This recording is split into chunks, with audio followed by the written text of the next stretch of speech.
Runkle. I'm the founder and president of Mercy for Animals. We are an international organization that's dedicated to preventing cruelty to farmed animals and promoting compassionate food choices and policies.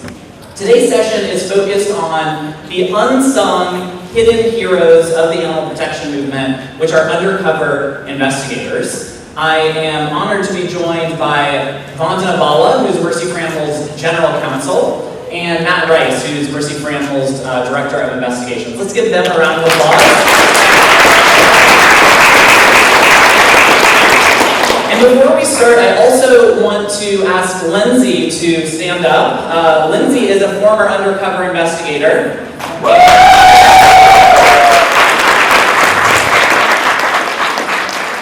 And she now does investigator recruiting and training for Mercy for Animals. So if you're inspired by what you hear today, and you feel you have what it takes to be an undercover investigator, please talk to Lindsay. She will get you a job.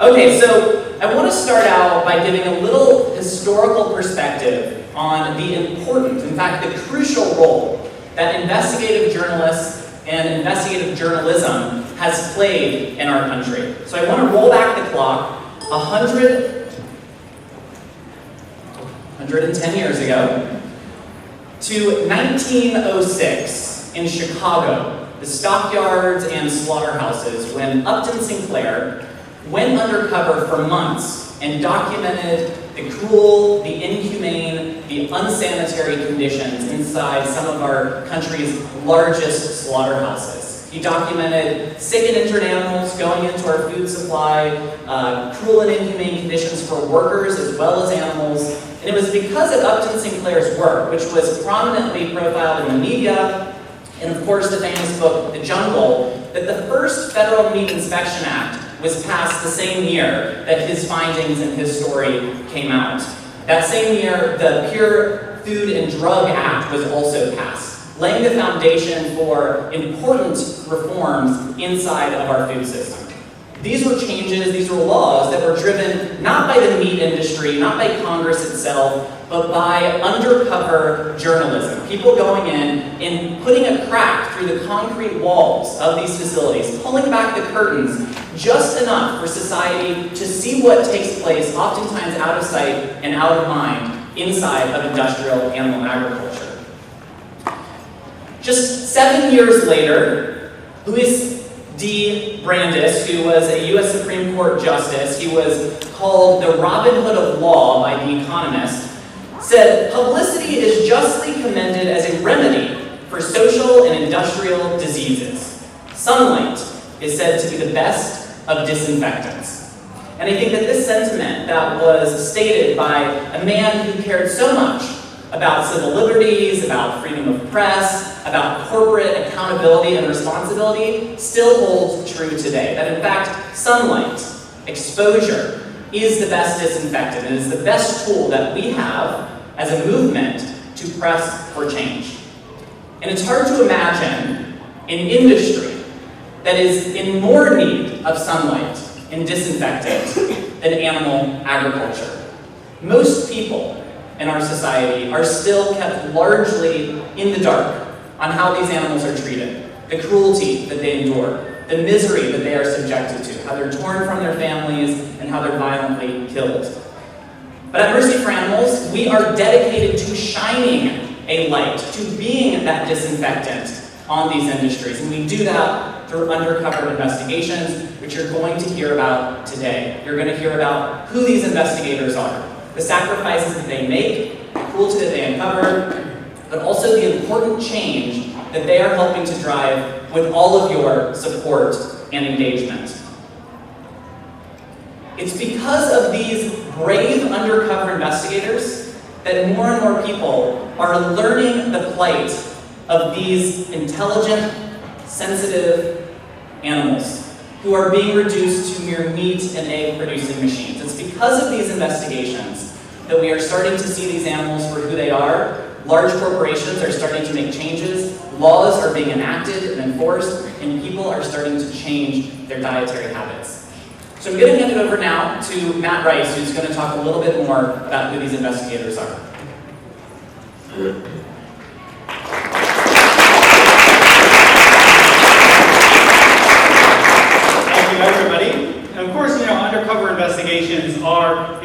supremely important. They're a very important tool for the animal protection movement. Nearly every piece of animal-friendly legislation, every corporate animal welfare reform, and of course the most important thing of all, the decision of countless people to adopt compassionate vegan diets, ultimately stems from the work of an undercover investigator.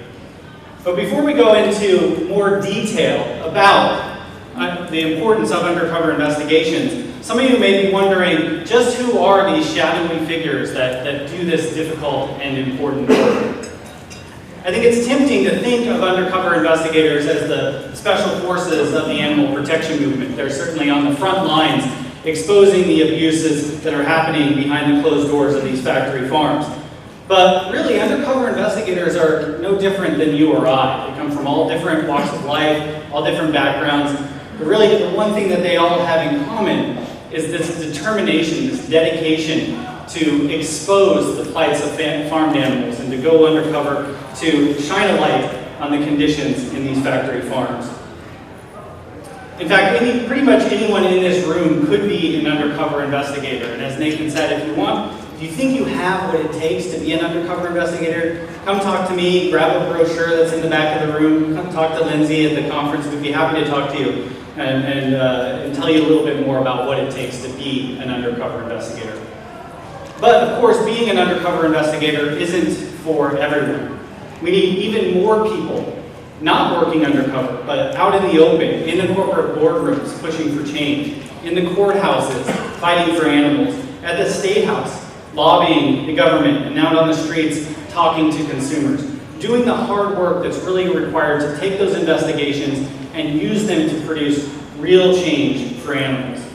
This picture is a picture of AJ. He's one of our former undercover investigators. And AJ once told me something that really stuck with me. When he's asked, how is it that you go back and put yourself through this physically and emotionally taxing work and witness animal abuse day in and day out? He said, the thing that really drives me, the thing that keeps me moving is knowing that there are people out there that are making this progress. So everybody in this room, the entire animal protection movement, is working together to use the investigative footage that he's gathering and using it to create real change on behalf of animals. So I think if you ask AJ or if you ask any other undercover investigator, they'll tell you that the real heroes are the ones who are out there every day working to make sure that the hard work that these investigators are going through means something, that it's being used to produce real change for animals. Let's hear what AJ has to say for himself.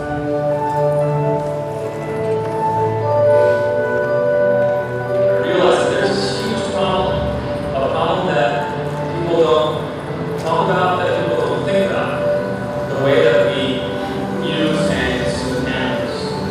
I decided to become an undercover investigator because, once I found out about the problem, I wanted to do my part to help put an end to the use and consumption of animals.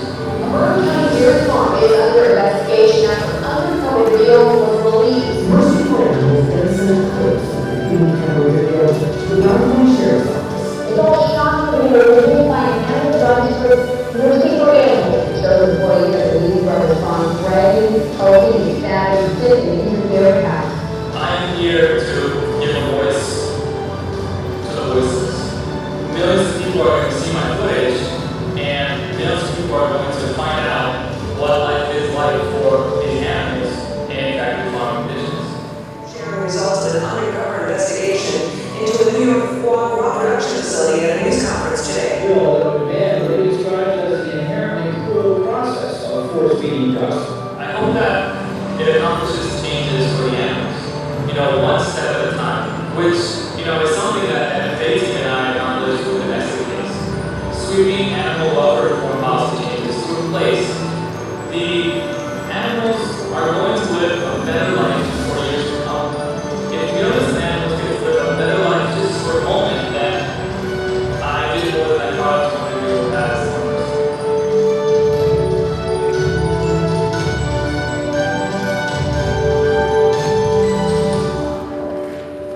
Now, of course, it would be nice to think that all we have to do is show people how animals on factory farms are treated and then they'd have a change of heart. But obviously, it's not quite that simple. Our message isn't the only message out there. In fact, powerful industries. For example, this is a chart, the red circles there, you can see the advertising budgets of just a few major meat producers and meat retailers like McDonald's. This shows just the advertising budget, the amount of money that they have to flood the airwaves, the billboards, the TV commercials, product placement in movies with their message to keep people consuming animal products and keep them in the dark about how animals on factory farms are treated. And over in the left corner there you see the green circles. Those represent the entire operating budgets of the largest animal protection organizations in the entire country. So the red circles, again, just advertising budgets of a few meat companies. Green circles, entire operating budgets of the largest animal protection organizations in the country. And while we can't compete with the factory farming industry in terms of advertising dollars, we do have one very important advantage, and that's the truth.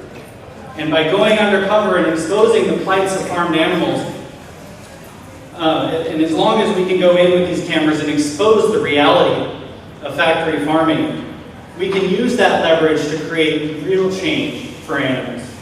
This is a shot of one of our most prolific undercover investigators. His name is Pete. He's talking with Marianne Van Zeller, who was with National Geographic, showing her some of the footage that he gathered behind the scenes in a factory farm. This led to National Geographic doing a 1-hour documentary special on the power of undercover investigations. In fact, undercover investigations that expose animal abuse on factory farms routinely receive widespread and mainstream media coverage, reaching millions of consumers and educating them about the plights of animals on factory farms.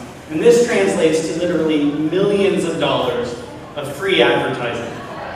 By conducting undercover investigations and exposing animal abuse in their supply chains, we can get some of the most powerful and influential corporations in the world to agree to make important and meaningful animal welfare policies that affect literally billions of animals in their supply chains. For example, Nestle Foods, which is the largest food company in the entire world, when AJ exposed criminal animal abuse at a dairy factory farm in Wisconsin that supplied Nestle Foods, it put pressure on the company, prompted them to send their top executives from Switzerland to Los Angeles to meet with Mercy for Animals. That, along with the pressure from World Animal Protection, led Nestle to commit to implementing what may be the most comprehensive and far-reaching animal welfare policy reform of its kind, including an end to needless mutilations of animals, including tail dogging and dehorning of cattle, and castrations of piglets without painkillers, phasing out of growth promoters in turkeys and chickens, and an end to the extreme confinement of pigs in gestation crates, calves in veal crates, and egg-laying hens in battery cages throughout their entire global supply chain. So for AJ, it was very gratifying to see that the time that he spent documenting the horrors of this one single dairy factory farm that supplies Nestle led to the world's largest food company implementing meaningful animal welfare policies that will affect hundreds of thousands of farms in 90 countries worldwide and literally billions of animals. Now this is Liz. When I first met Liz, she was working at a farmed animal sanctuary, talking to people, educating people about the plights of farmed animals, and introducing them to animals who'd been rescued from the factory farming industry. I was always very impressed with Liz's intelligence and her passion for being a voice for the voiceless. Fast forward a few years, and she had become one of Mercy for Animals' best undercover investigators. So I've got a short little video from her as well.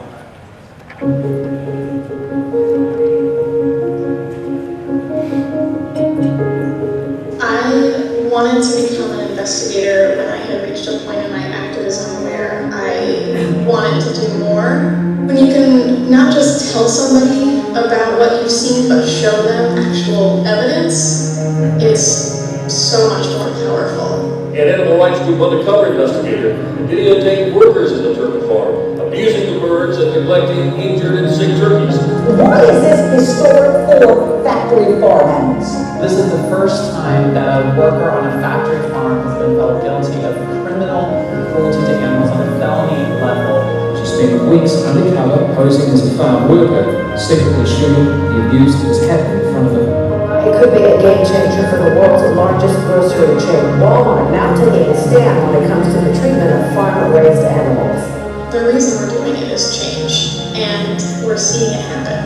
Every time we get new press, every time somebody new talks about what they've witnessed, every time a corporation makes even the slightest shift in their internal policy, that's everything. I do have hope that the industries are changing and that the hearts and eyes of consumers are changing. And the reason I have hope is because I have seen the effects of the work that we do.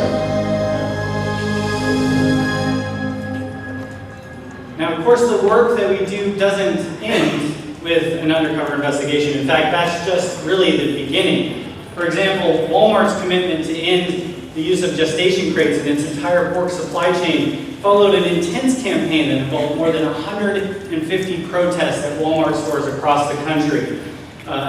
Mobile billboards, newspaper ads, 640,000 petition signatures on change.org, celebrity involvement, and much, much more. And even before Walmart conceded to get rid of gestation crates, Mercy for Animals and other animal protection groups were hard at work working with McDonald's and Burger King and Costco and Safeway and other companies to make these commitments. And each company that made a commitment to do away with gestation crates made it that much easier for us to convince other retailers to do the same. And at a certain point, even the meat industry itself had to concede that gestation crates were done. They no longer had a place in civilized society. And now, after years of work, we're seeing some truly groundbreaking, landmark progress in the animal protection movement. Just a couple of weeks ago, for example, prompted largely in part by an undercover investigation by Mercy for Animals, Purdue Foods, which is one of the largest poultry producers in the entire country, committed to making a series of important animal welfare improvements, including ending the live shackle slaughter method in favor of less cruel systems that end the horrific suffering caused by dumping and shackling and shocking and slitting the throats of conscious animals. They committed to improving the environmental enrichments, adding natural sunlight to their barns to improve the health and welfare of these birds, implementing independent third-party audits and video monitoring systems to help deter and detect egregious acts of cruelty against these animals. Also, just a few weeks ago, United Egg Producers, which represents about 95% of egg farmers in this entire country, committed to doing away with the practice of grinding up baby male chicks in the egg industry.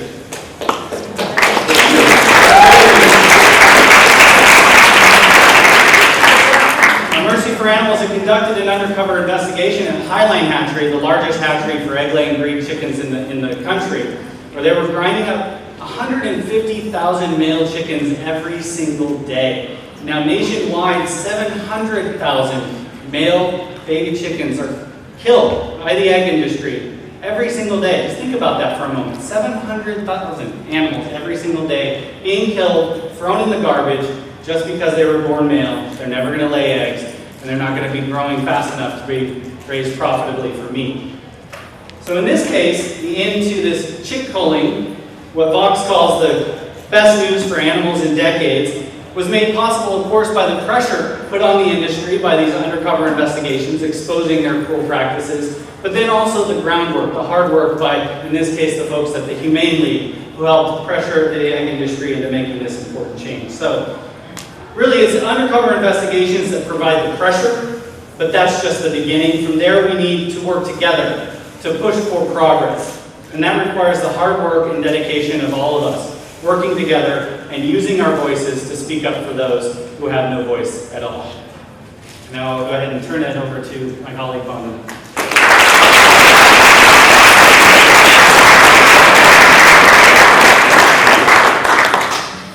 Hi, everybody. Thank you all for being here this afternoon and missing your lunch. So, continuing on with what Matt was talking about, one thing that I'm particularly proud of is our work in getting criminal convictions of people who use farm animals. We need more of that. No pressure, Vandhana.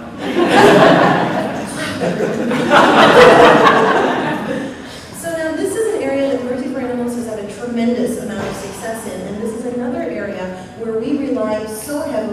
on the undercover investigations. And that's because we take the footage, the undercover footage, and we give it to law enforcement. And there we have the evidence, the video evidence of illegal acts of animal cruelty that have been committed against these farmed animals.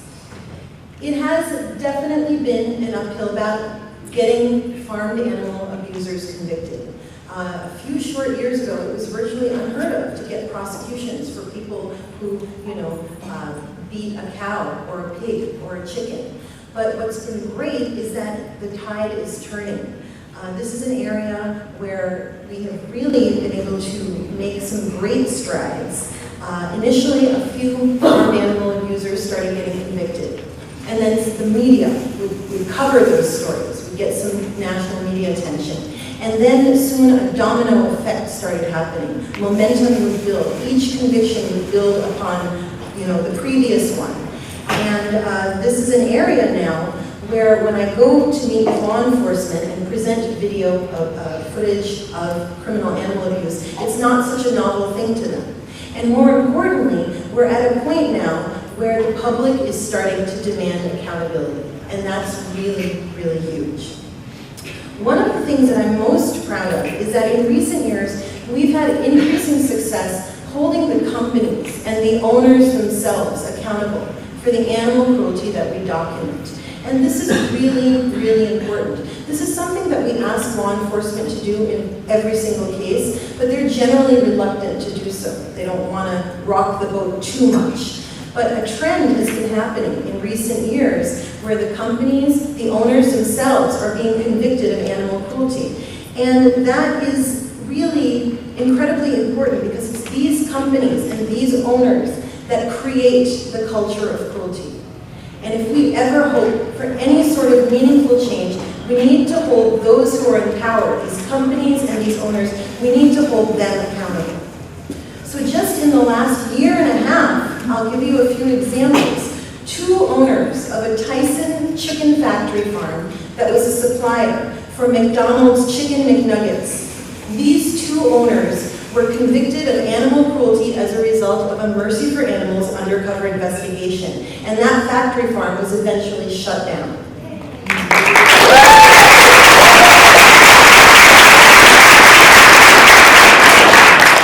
The world's largest primary turkey breeder, hybrid turkeys located in Ontario, Canada. That company itself was convicted of animal cruelty for the acts of malicious and intentional abuse by its employees. Landmark, really groundbreaking precedent with that conviction. And most recently, the 5 owners of the largest dairy factory farm in Canada have been charged with animal cruelty for the sadistic, malicious acts of cruelty of their employees. 5 owners, they're currently being prosecuted for animal cruelty. Those cases are still pending in the Canadian courts. And so this is, again, a really groundbreaking, precedent-setting charges that are being brought now, holding the owners, the people in power, accountable. All, again, based on an undercover investigation. Mercy for Animals has conducted now over 50 undercover investigations. And as a result of those investigations and the follow-up work that we've done, we've had 6 raids of factory farms by law enforcement in the US and in Canada. 75 prosecutions of companies and individuals for criminal animal abuse, and sentences being imposed, either imprisonment or probation, of 24,466 days against convicted animal abusers. And this is a success that we should all be very proud of.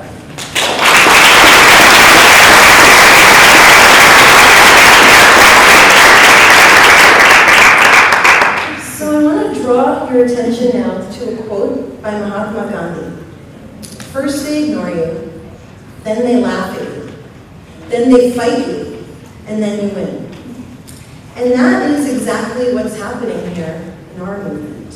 The corporate victories and successes that Matt just spoke about a few minutes ago, all the incredible successes we've been having holding these companies and individuals who abuse farmed animals, holding them accountable, well, all of that momentum is taking its toll on the agriculture industry.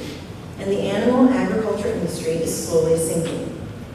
And so now, in a last-ditch effort to try and stop us and stop all the momentum that we've been gaining, the industry is trying to fight back.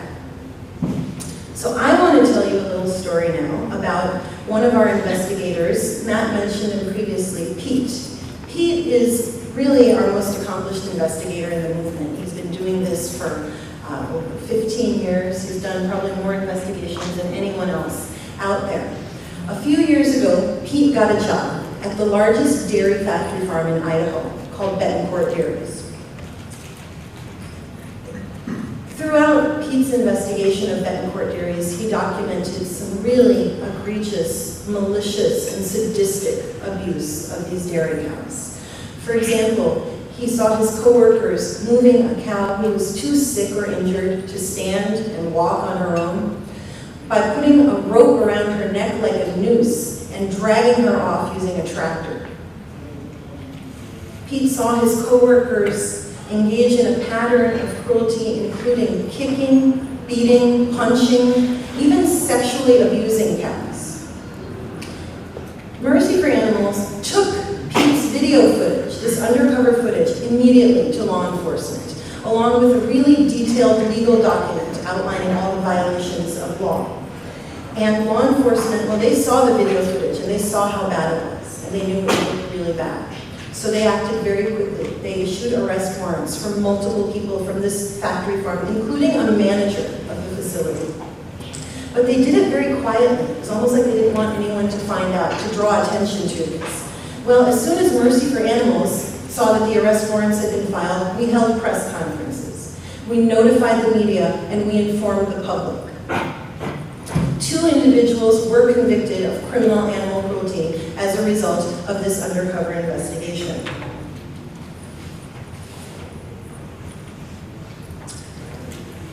The release of this investigation, it spurred so much outrage. There was a ton of media coverage, a lot of publicity, really negative publicity for the Idaho dairy industry, the dairy industry in general, and it spurred an incredible amount of public outrage. Well, the dairy industry was outraged as well, but unfortunately they weren't really outraged by the abuse. Instead, they were outraged by the whistleblower, by our investigator, Pete. So as a direct result of this investigation and all the negative publicity that it caused the dairy industry, the Idaho government, the legislature, and the governor enacted what's called an ag-gag law. Ag-gag laws are anti-whistleblower laws. They criminalize filming animal abuse inside of factory farms and slaughterhouses. These laws aim to silence whistleblowers. They want to keep the horrific practices of factory farming behind closed doors, away from public view. And these laws aim to keep consumers in the dark about how their food is being produced. They're dangerous, unconstitutional, and un-American. In Idaho's case, the law specifically prohibited taking videos or photographs inside of a factory farm without the owner's permission. So the dairy industry tried to come up with all kinds of justifications about why they would need this horrible law. And the government played a role in that. But it was really obvious to everyone what was really going on. And I think the most shocking thing to me about all of this was that Idaho law, the penalty for recording abuse was higher than the penalty for committing the abuse in the first place. Things, fortunately, turned out pretty well in Idaho's case. A federal judge struck down this law as unconstitutional. And the law is, that ruling is being appealed, but the written decision by this federal judge provides some critical judicial support and acknowledgement of the importance of undercover investigations.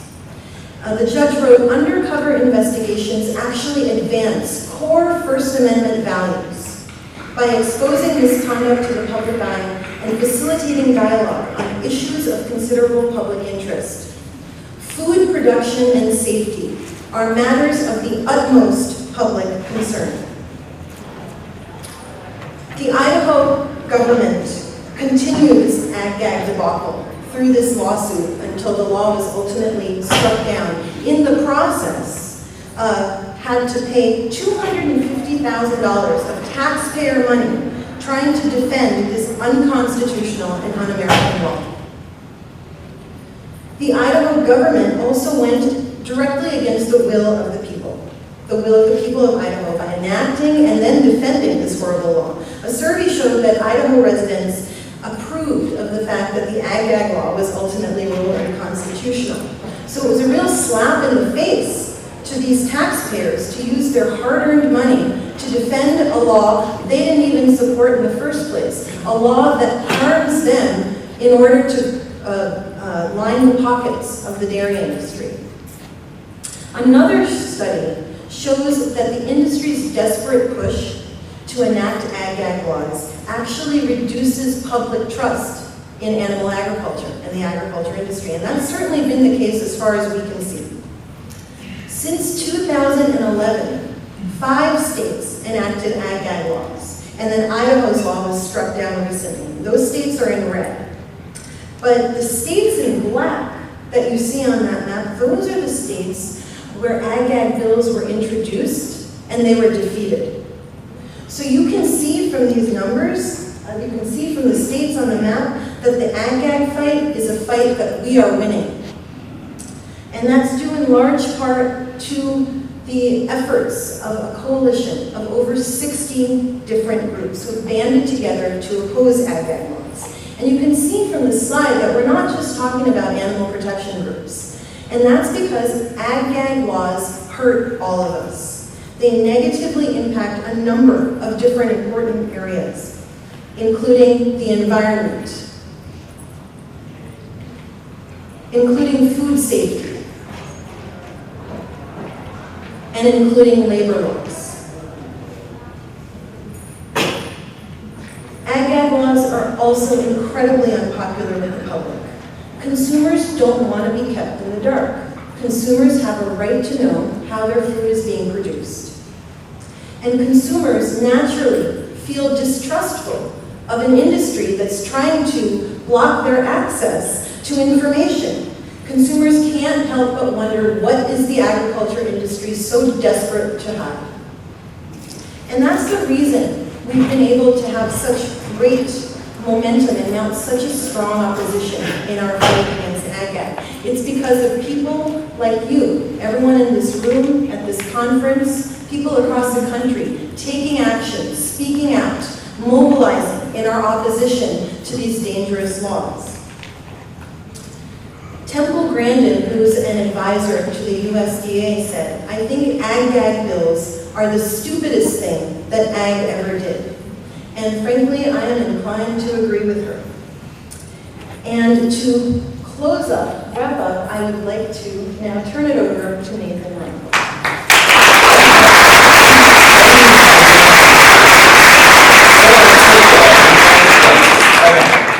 So, ag-gag has been a black eye to the meat industry, as you have just heard about. And I want to wrap that up with a quote from Emily Meredith, who was the communications director at the Animal Agriculture Alliance, which is a front group for animal abuse industries. After leaving that role, she went to work for the National Milk Producer Federation, heading up their animal welfare program. Makes a lot of sense, right? Okay, so Emily said, every time an undercover video is released and we in the public relations game give our same old song and dance, there are teeny tiny leaks springing into our ship. And sooner or later, all these tiny leaks are going to sink us. Now, I don't agree with Emily on much, but I do agree with her on this.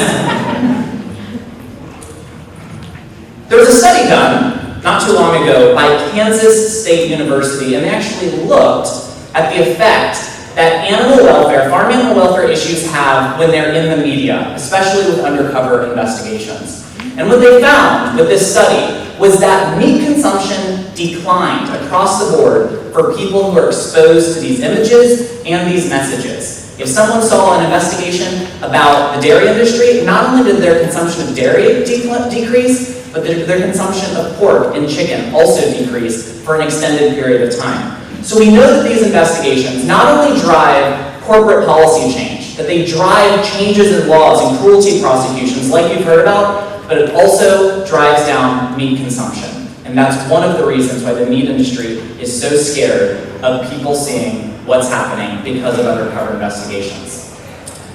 So, I'm going to wrap this all up by talking about the big picture. What does this actually mean? Well, I think one area to look is meat consumption in this country. Are we having an impact? Well, if we look at the data from the US Department of Agriculture, we can see that starting in 1960, when they really started tracking this information, going all the way up to the early 2000s, meat consumption was on a runaway train. It went up and up and up almost every single year. But then something amazing happened in 2007.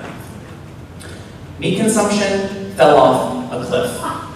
To the point where today, 400 million fewer animals, 400 million fewer animals are being raised and killed for food than they were in 2007. Now, just to put that number into perspective, every year in the US, about 4 million dogs and cats are euthanized in our shelters because there are no homes for them. That would be 100 years of us sparing animals from shelters, euthanasia. That's the change that we've seen happen every year in meat consumption. And these are individual animals. Animals like this chick, animals like this adorable piglet, and this equally adorable calf. These are real animals, real lives, real suffering that is being spared. This is one of the greatest accomplishments of our movement. And the news gets even better. If we look generationally at this issue, we see that the trajectory is very clear. Just like the movement to do away with racism and sexism and homophobia in this country has largely been marked generation to generation, we're seeing the same with animal rights and the view of speciesism.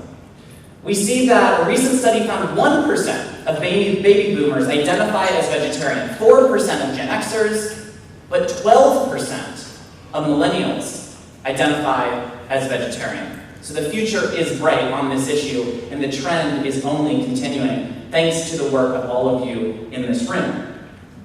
But the good news is not isolated to the United States. Across the pond, we're seeing the same. This article in The Guardian said the rise of vegan teenagers, more people are into it because of Instagram, talking about social media helping to drive this change. And they said the number of vegans in the UK has risen by 350% in the past decade, a movement that is driven by the young. Also on the other side of the pond, The Telegraph has this article, sausage brand Heck gambles on meat-free range as millennials suddenly turn veggie. This is the largest independent sausage maker in the UK, has started a vegan food line because they say, in their own words, that when we look to the future, it's clear that people are reducing the amount of meat in their diets. This is one unhappy Ronald McDonald, and I would be too, with this Business Insider article titled, McDonald franchisees say the brand is in a, quote, deep depression and facing, quote, its final days. Looking at the fact that 350 McDonald's restaurants were closed in Q1 of last year. The brand is on the decline, a sign of the changing times. But if we look at the innovators of our time, those who are forward-thinking, those who are seeking to address the problems that our society faces, we see that they are taking on this issue. They are standing by all of our side. This is Sergey Brin, co-founder of Google, and the image behind his is of the first ever clean meat or cultured meat burger. He paid over $300,000 to grow real meat in a lab environment by taking cells from animals, growing them in a growth serum. It is literally meat without murder, real flesh with no animals being harmed.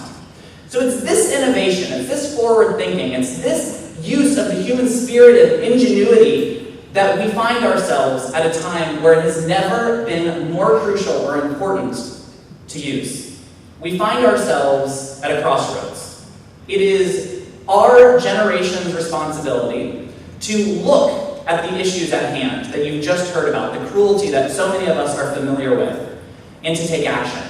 Now I want to share with you one last video that that documents, that illustrates, that shows the vision of the future that we at Mercy for Animals have, and it profiles my vegan niece Bella. I hope you enjoy it. I want to grow up in a world where kindness is a universal language,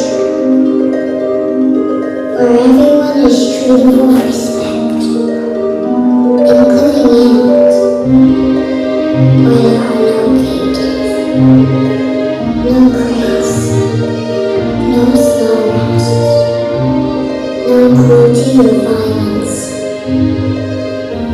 I want to grow up in a world where animals don't suffer to feed us. I know this world is possible. I feel it in my heart. I see it in my dreams. We have to stand up, speak out. We have to build. We have to be brave, selfless, and courageous. We have to be united. I know there are heroes among us. They are going undercover to expose the truth. They take to the streets to inspire compassion. They are in the courtrooms pursuing justice. They are driving change, saving lives. They are bringing hope to the hopeless. They are turning fear into freedom, cruelty into kindness. They will be remembered in history books as heroes. We can make this future a reality, but only if we accept it.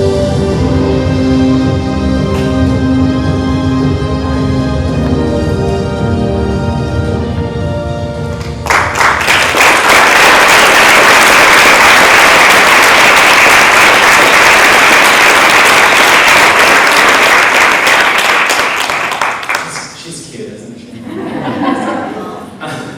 And act today we must. We really are running out of time. No matter where you look. If you look at the degradation of our environment, if you look at the overfishing that's happening, studies say that by 2048 we will see a massive decline and collapse of wild fish stocks. If we start to look at our environment and the fact that animal agriculture is the leading cause of greenhouse gas emissions, on every level, from local to global, we see that we are in a state of crisis, not only for our own environment and for our own civilization, but also that of other nations, the animal nations, that we are obligated, in my opinion, to protect. And the choice really is ours. We can choose to go down a path of increased exploitation and cruelty, or we can go down a path of using our knowledge and our spirit of innovation to solve these problems, something that I know we are capable of. The Washington Post did a poll recently, and they asked, what will future generations condemn us for? And they found second only to our exploitation of the environment, respondents said that it will be our treatment of farmed animals.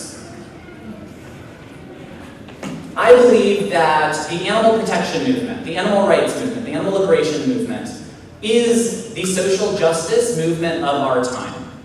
If we look at the number of individuals that are suffering, if we look at the degree of suffering, it is clear that this is an issue that every man, woman, and child of conscience must stand up and take action on their behalf. These are animals who rely on us to lobby Congress, to sign petitions, to protest.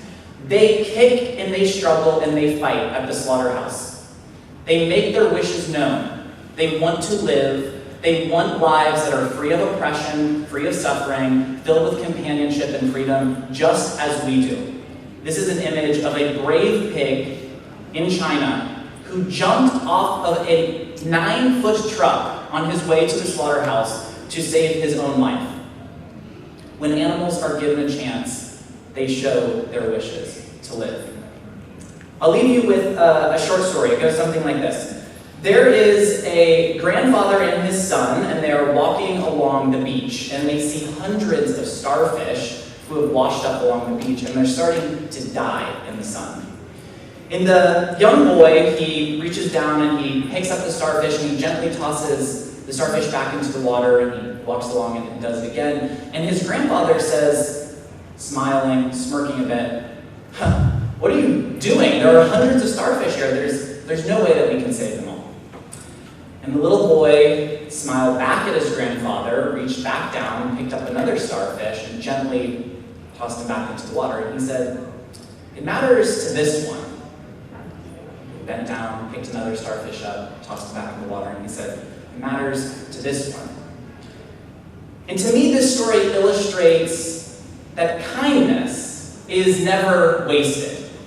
And to be born with the privilege of being human, and in a time in a society where we have free will, where we can speak up on behalf of the weak and the vulnerable, every choice that we make, choices that may seem small and insignificant to us, things like the breakfast that we choose to eat or the dinner that we choose to have, or when we choose to speak up, can make the difference between life or death for animals. That is the power, and with it, the obligation and the responsibility and the weight that we carry as humans with us. And I will leave you with this quote from Harriet Beecher Stowe. She said, it's a matter of taking the side of the weak against the strong, something the best people have always done. It is difficult to imagine animals who are weaker and more vulnerable and more at our mercy than farmed animals. And what we choose to do with the power that we have says a whole lot about us. Thank you so much for being along.